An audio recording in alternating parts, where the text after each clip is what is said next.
layers so we can layer it up with some delicious 6 bowls for every color of the rainbow. Except because it's a unicorn, I use pink instead of red, buttercream. I had a really exciting week.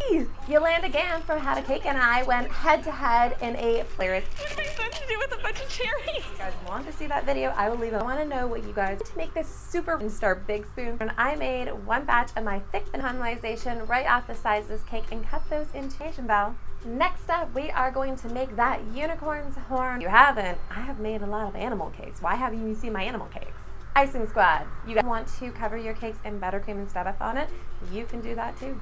Just rolled out some plastic wrap. I love this technique, by the way. Pipe some thick lines. You just have fun with it and go nuts and just layering in all of the swirls, really flowing down the side and standing up straight. How I make ears. You guys have seen my animal cakes. And this is going to look like in slice form. Cakes which you guys like to see me make next. And of course, don't forget to come back here again next week because we will be making inside the cake. My name is Lori and you are watching The Icing Artist.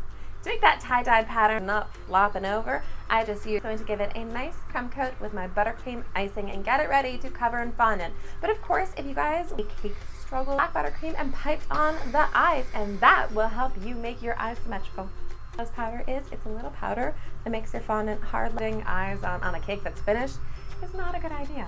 At least not for me. Things go that way. The green wasn't touching like the green on another layer, so yeah, I did. You need to do this twice. I love. Let me know down in the comment section below what inside surprise cake cut in half and then twisted both of those ends together to make a perfect horn. I dyed all of my buttercream the same colors as I dyed my vanilla cake batter, and I divided that into like gum paste. Rolled that into a log, except I tapered both ends of the log. Cut that, help hold those ears right up. Instead of completely freehanding the eyes, because freehand, I use a light yellow fondant that I just mix some type to keep it shining. While I still have other, so I just took a cake pop stick. Buttercream is still wet. I'm going to stick those ears. You're going to have all gold luster dusting bag with one end piping tip.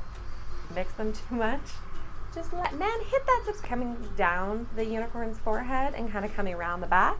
But then you guys saw my, if you guys are struggling with kind of any tie-dye pattern, is mini little scoops of cake batter all kind of dolloped into your cake pan in a beautiful little swirl. At the beginning, I was a little bit purposeful with my wonky.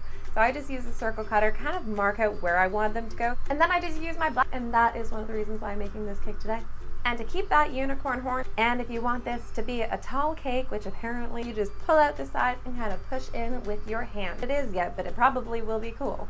Hopefully. Use a cake pop stick and stuck that right inside. Dust that horn up with some right inside because that buttercream is gonna mystery ingredients and try to make a cake out of it. It was delicious. If you want to know how to do a detailed thing, leave a comment down below. Like how you would roll. And then you guys know would like to learn how to do. And if you guys have not subscribed to this channel yet, friendly cake competition. We had to use a bunch of random cake, but now that all that hard work is done, it is time for the fun part, which is swirling the colors together. Snipped off the one end and just put that right inside my piping. It's going to look swirls. I wanted them right on the center of the cake, the brown color because of each color as I was going around in the circle. And I tried to spread them out so they're marbled. So my fondant out, I tried to go round and have an even amount. Get your little spoon out and just keep scooping. When I was doing this, I really amazing if we did the little mini scoops.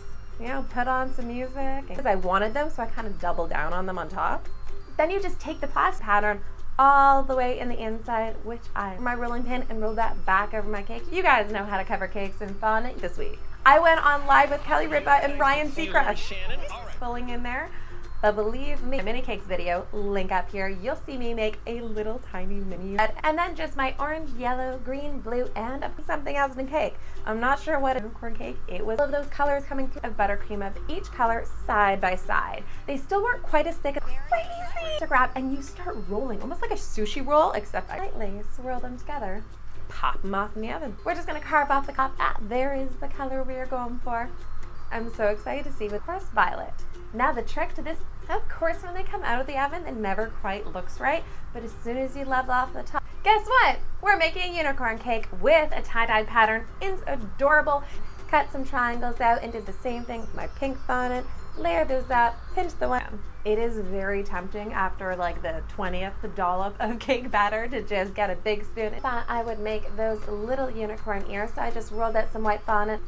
And that is it. Our unicorn cake is cake. Put all my colors in some piping bags and we are going to marble them. I laid it right here for you.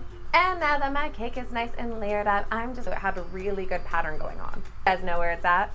For the unicorn mane, I want and while my bend, and you don't want to over swirl because that's when you get that like icky. And now when you put bend down below and ring that little rainbow and really on it nice and then drape that over down. And of course, as soon as you cut it open, you're gonna see that gorgeous tie-dye thing. I think I referenced sushi even though I've never actually made it. Just reminds me of those pattern to it. You guys don't know what how.